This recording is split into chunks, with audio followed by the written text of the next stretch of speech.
So, hopefully that little interlude has built up a degree of anticipation.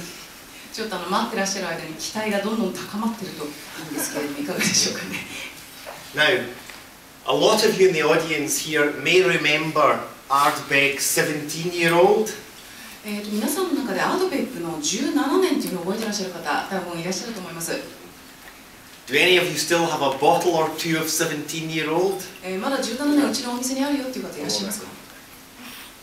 Yeah, a few of you. 何かいらっしゃい Me ますか？ too. 私も自分のコレクションに持ってます。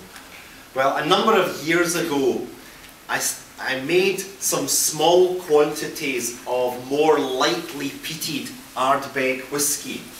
何年も前になるんですけれども、私が実験ベースにですね、そのピート法のよりマイルドな軽めのアードベックを作ってみました。And my idea at that time was that I would lay it down to maybe reintroduce the 17-year-old style at some stage in the future.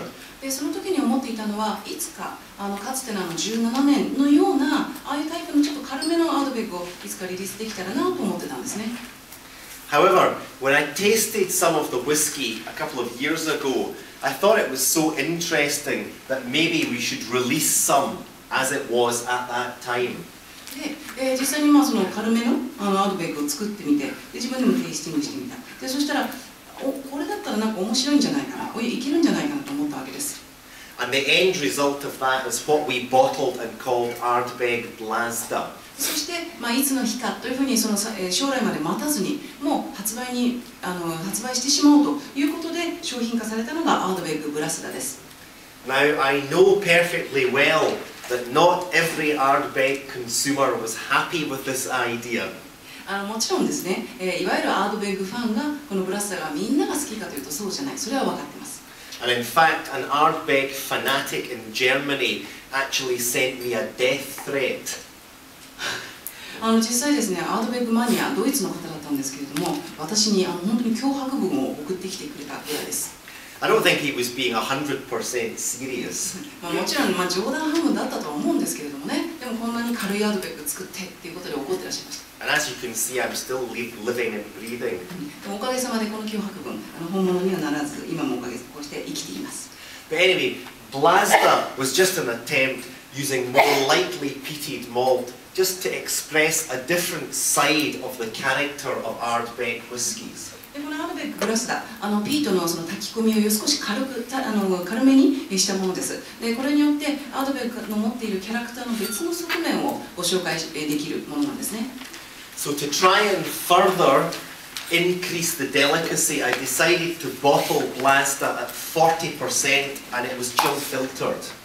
でこのデリケートな味わい、あるいはデリケートな香りを十分に皆さんにお届けするために、あえてアルコールの度数も 40% にしています。でこの度数ですから、これはノンチルフィルターではなくてチルフィルターをかけています。So the end result, I think, is a much more aperitif style Ardbeg. なので、アードベッグのいくつかの数ある商品の中で、これはいわゆる食前酒的なアードベッグと言います。On the bouquet, you get much more of the herbal and floral characteristics. 香りを変えてみましょうか。そうすると通常のアードベッグよりもハーブとかそれからフローラルな花の香りというのが強いです。And bizarrely, the bouquet actually reminds me a little bit of Cloudy Bay Sauvignon Blanc wine. すごく面白いと思われると思うんですけれども、クラウディーベイというワインブランドありますよね。あそこのソービニョンブラン美味しいんですが、ワインを今ちょっと思い出しました。Especially since Cloudy Bay actually has a tiny little bit of smokiness, a bit of body to it. クラウディーベイのソービニョンブラン白ワインですが、あれはですねちょっとスモーキーな香りもあるんですね。多分そこが共通項なのかもしれません。Anyway, I'm not here to promote Cloudy Bay today. It's Ardbeg.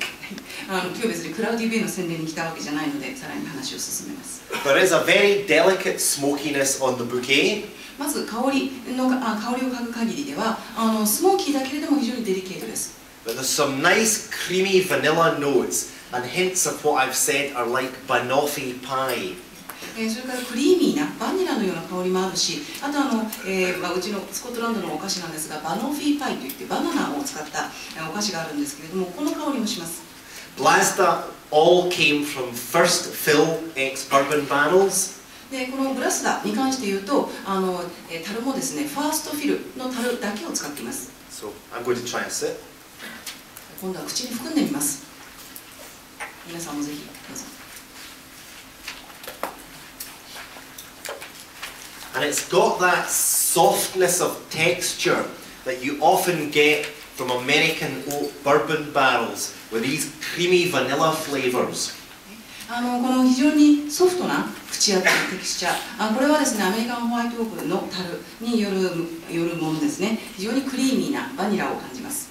There's lots of fruit in there. To me, bananas, apples, pears. それからフルーツもたくさん感じます。バナナ、それからリンゴ、それから洋梨、こういったものを感じます。 And there's just this ever so gentle smokiness that just flows along throughout the taste sensation. そしてもちろんスモーキーではあります。でもこのスモーキーさっていうのが柔らかく舌の上をふわっと広がってくる、そんな感覚を得ます。 So if Ardbeg 10-year-old is often described as espresso, this is very much cappuccino or cafe latte. なので例えばアードベッグの10年をエスプレッソと例えるとしたら、こちらのブラスダというのは例えばカプチーノとかカフェラテのような位置づけになりましょうか。 So that was just a little sidetrack, a little experiment, which I thought just showed an interesting, different aspect to the characteristics of Ardbeg. ということでこのブラスダは私たちが日々、何かしらいつも実験のような試みをしているんですけれども、そこから生まれた商品でした。